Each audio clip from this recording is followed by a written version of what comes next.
Yes. Now let's try it. There it is. Okay. Open. I hope I To remember this class.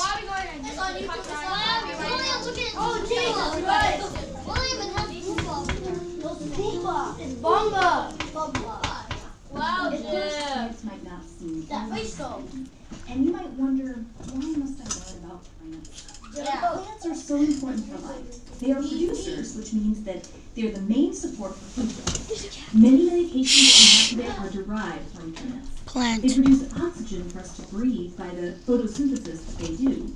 Not to say that everything that does photosynthesis is necessarily a plant. Algae, for example, it does photosynthesis and it is not a plant. But plants do play a major role in oxygen production. You know how there are many different types of animals? Well, there are many different types of plants as well. To get to plant structure, we need to outline two major plant categories, vascular and non-vascular. Recall that in the human body, your vascular system includes arteries and veins. Well, plants don't have arteries, or blood for that matter. When we're talking about a vascular system in plants, we're talking about two major types of tubes, or vessels, called the xylem and phloem. The xylem carries water. Xylem is found throughout a vascular plant. Water is absorbed from the roots of a vascular plant and carried upwards. Roots are specially designed to help anchor plants and also to absorb the water found in the soil that they are in. The phloem carries sugars, which are typically produced in the leaves of the plants during photosynthesis. This sugar is their food source that plants make in photosynthesis. It needs to be carried throughout the plant. The phloem might start with a P, but it has that same F sound that food has, so it helps me remember that it carries the plant's food.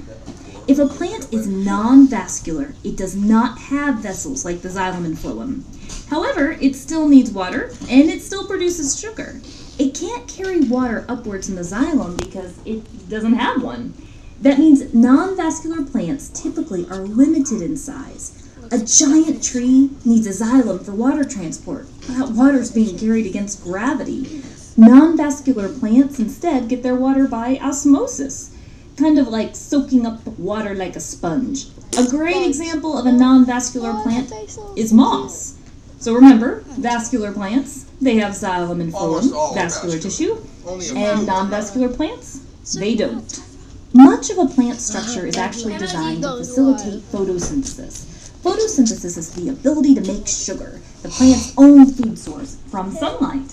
We cannot do this. You might be able to go in the kitchen to make a sandwich, but Amateurs. preparing more Amateurs. Wouldn't it be amazing if you could go out in your backyard and sunbathe and conjure up a sandwich in your stomach? Our little analogy is not perfect, but you can get what a big deal photosynthesis is.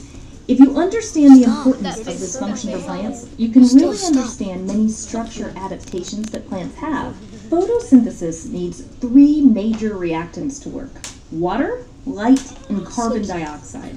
Now water, we mentioned already how a plant can get its water in different ways, depending on whether they're vascular or non-vascular.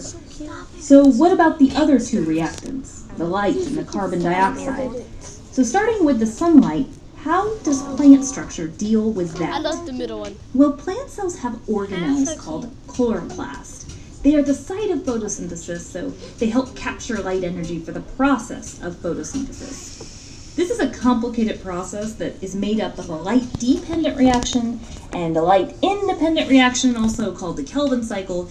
It's a big enough process that we'll have to have another video clip to cover that. But the leaf structure is designed to capture this light energy with their chloroplast. The other reactant on our photosynthesis checklist is carbon dioxide. So how does the structure of plants help them obtain carbon dioxide? First of all, please realize that plants do something in addition to photosynthesis called cellular respiration. Just like you, and they do need the gas oxygen, but they typically produce more oxygen than they use, which makes them helpful as oxygen producers. For photosynthesis, plants need the gas CO2, carbon dioxide. This is the gas conveniently that we exhale, which means that we breathe this gas out. Many plants have these fascinating little openings, pores really, called stomata. Stomata is the plural, and stoma is the singular form of that word. Stomata are typically found on the bottom of leaves, and in some species they're actually on the top. Stomata have a major role in gas exchange. Gases can flow in through the stomata and out through the stomata, and the CO2 that enters is really needed for photosynthesis. There's only one little problem. The plant can't keep those stomata open all the time. Why? Well, water will escape. And remember, plants need water too for photosynthesis. So the plant has to determine whether to open or close its stomata.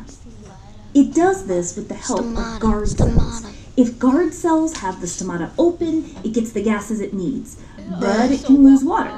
If guard cells have the stomata closed, it gets to save its water, but then it can't get any gases. At night, most plants, with a few exceptions that we'll talk about towards the end, close their stomata because they can conserve water. At night, they can't do much photosynthesis because there's not much sunlight. So what's the point in keeping stomata open? During sunny days, most plants tend to open their stomata to get the gases they need to do the photosynthesis. But if the day gets way too hot and the plant is low on water, it may close its stomata.